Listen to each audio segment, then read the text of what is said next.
We're here at Sydney's Central Station, where this brand new Mariyung train is about to head to Newcastle. Let's take a look.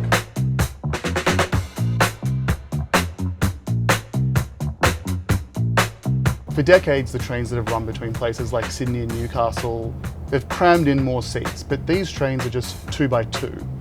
And they do feel a bit more spacey. I'm not going to say luxurious, but if you're someone taller like me, I'm about 6'2", and whenever I'm flying, say, my knees will always go right up against the seat in front. Here, they get close, but there's still plenty of room. Another interesting thing that these seats have are tray tables, which mean that if you're commuting for a couple of hours a day, you need to get some extra work done, it kind of works really well to whip out your laptop and put it here. Now, one thing I should mention if you're planning to get serious work done on these trains is that they don't come with Wi-Fi. Now, that doesn't mean there's no new tech on these trains.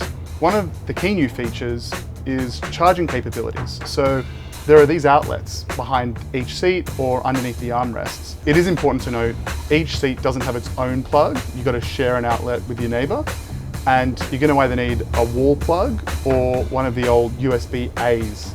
Ultimately, while there's a lot to like about these trains, nothing feels revolutionary in the way that the new extension of the Sydney Metro does. You know, features like the charging capabilities and the modern fit-outs on these trains feel like they're playing catch-up with what's been pretty standard in intercity train travel in the 21st century. And if we're talking about different centuries, we've got to talk about speed. Now, these new trains, while they might be impressive, they don't run any faster between Sydney and Newcastle. Still going to be a roughly 2.5-hour trip.